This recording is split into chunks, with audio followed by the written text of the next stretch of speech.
A Nigerian man living in Ghana and 25 others arrested near Jubilee House for blocking road to an estate. So in case if you don't know, there is a dramatic security operation unfolded at the apartment in Kanda close to Ghana Jubilee House, where a Nigerian businessman by name Ben Peters was arrested after allegedly causing a major disruption at the residential complex.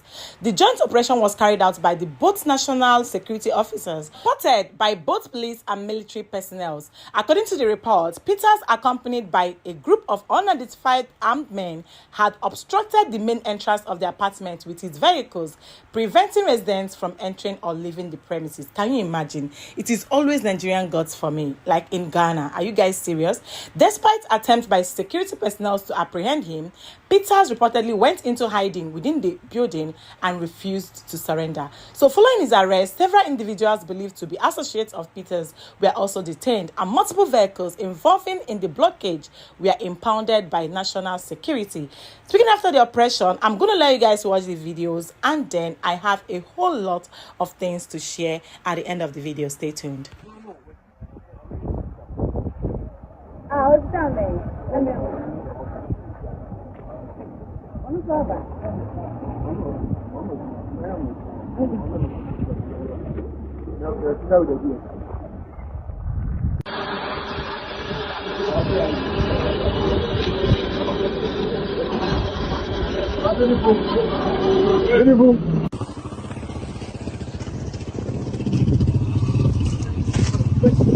So we got a distress call in the morning that Mr. Nigerian have blocked this residence all the way from there up to there into the house. The residents cannot move out, they cannot come in. He did so with his own built army of young men in coats, and also with vehicles using police sirens. Currently, as we have checked, so we had a couple of apartments in the morning. He refused to come down, and then we searched and got him. Currently, after searching, we realized that he's got a number of vehicles, SUVs down there, and also using a police dispatch motorbike. When the security officers found him, was he armed? Did he have weapons on him? Well, he couldn't have been armed because we went inside with the sole purpose of getting him. One, to unblock the residence, and two, to ensure that he is taken to the police station. And currently we have done that. He has been taken to the police station.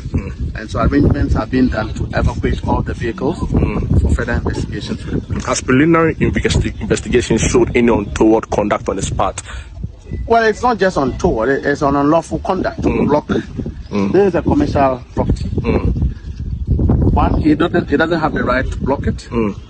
Doesn't matter what the commercial issue is. Number two, he doesn't have the right to use any form of security. We ban the use of sirens by private individuals in this country by law. He cannot, and he should not have been using this.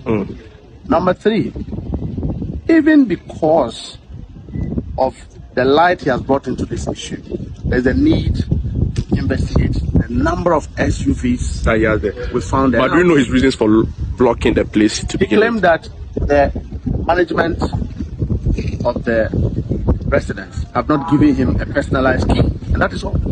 Wow. And they told him that the keys were being manufactured by Israelis. So therefore he's upset and he has blocked the whole apartment. Like I usually say, it's their guts for me. Of course, I have more videos, but let's quickly take a few comments. Someone said, these guys are destroying Ghana's reputation. If not Nigeria, which country again do you think that will do this to Ghana? Maybe he thinks here is Nigeria, of course. Charlie, they want to do things like that of Niger. In Ghana, no rich man takes law into their own hands, neither to talk of Alata, Kwasia. Bro, I was there. As they came, the leader was just telling their boys to waste the security men. Wow. I was like, make I go house. Ghana is working. I love that. We are not in Nigeria, Oga. Let me show you guys another video of a lady talking about the things that some Nigerians do in Ghana that is quite upsetting. Watch these videos. 3 Nigerians have been arrested by FBI agents working in Ghana, and they've been charged charged for kidnapping an 80-year-old American woman, stealing 15,800 plus from her ATM card, demanding $150,000 from her family as ransom before she's released. So the court has granted them bail, each $5 billion with 2 sureties to be justified. The case is now is been adjourned to March. This is a very sad story because while some decent Nigerians are working hard to promote Nigeria and Ghana, to promote this beautiful relationship between Ghana and Nigeria, some Azan Nigerians too are trying to destroy the reputation of Nigerians in Ghana, and this is sad. Now, this case happened. The main architect is one Emmanuel Adodoyin Adebayo, 28 years. He posed as a movie manager in Ghana and lured this American woman to Ghana so that they will work together. The woman comes to Ghana. She had 4 phones and all that. They pick her up at the airport and take her to this hotel in the eastern region. Then later on, they took her to another hotel in East Legon, and then they ended up in Temakomti 11. They gave this woman to the Esther lady. She's also a Nigerian. So she was the one taking care of the woman. The woman was held captive in the room in Temakomti 11. And that was when the people started demanding $150,000 from her family as ransom.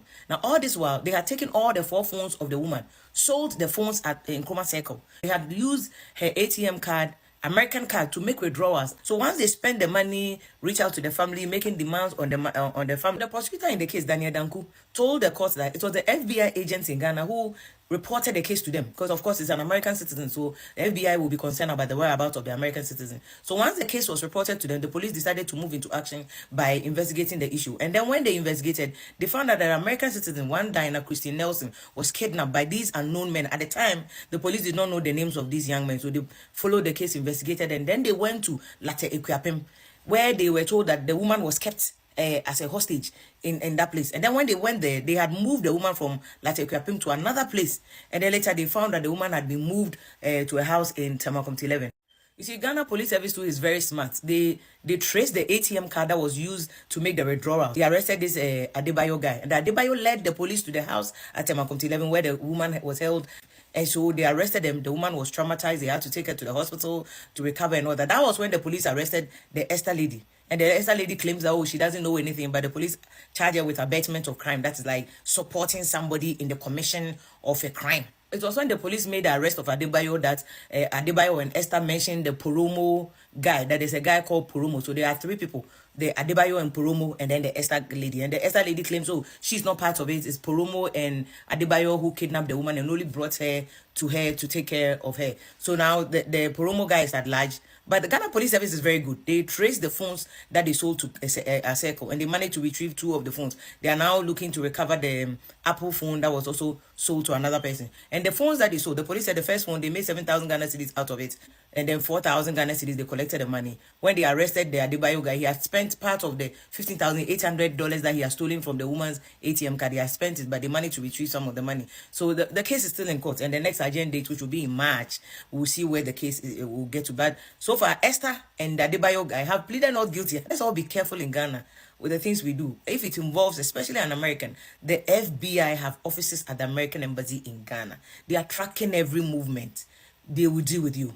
If they don't catch you today, they'll catch you tomorrow. And they work closely with Yoko. They work closely with Ghana Police Service. They will deal with you. As part of the bail conditions that the courts issue, they are to submit all their travel documents. So they can't travel anywhere. They'll report to the police twice every month. They are being monitored. Well, to be very honest, the guy that actually commented and said that he was there when the man was telling one of his boys to waste the security men, like, is he for real?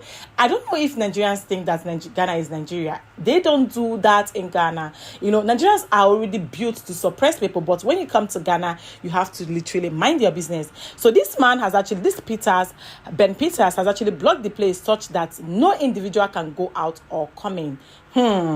Nobody came out into our country and take our people into their ransom. Like, who does that? It is illegal and unlawful. This cannot be done in Nigeria and certainly not in this country. Authorities are expected to begin further investigations into the motives behind the blockage and identities of those involved in the incident. When I tell you guys that Ghana Police is working, some people think I'm capping. If you're not subscribed to this channel, you are missing out. Make sure you smash the subscribe button because I give you guys first class news as it is hot. This news was actually 3 hours ago. And I cannot think, why was he trying to hold the people in that estate hostage? What was the problem?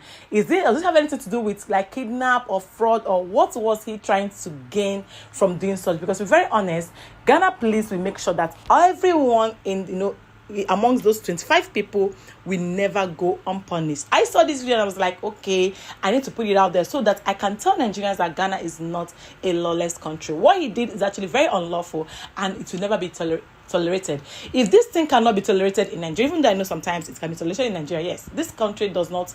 We abuse the law most of the time. A rich man can just randomly oppress the poor, even though, and feel like he can get away. Because if not, why will Ben Peters have the guts to suppress people in an estate simply because he feels like he probably has the money, he has the connection, but he does not know that he is not in Nigeria and Ghana is not a lawless country. Let me know what you guys think in the comments. If this is your first time coming across my face, thank you so much for being amazing. Make sure you subscribe, make sure you click the share button, make sure you thumbs up this video so that it gets to reach wider audience. I will see you guys soon in my next video. Stay happy, be kind, and be blessed.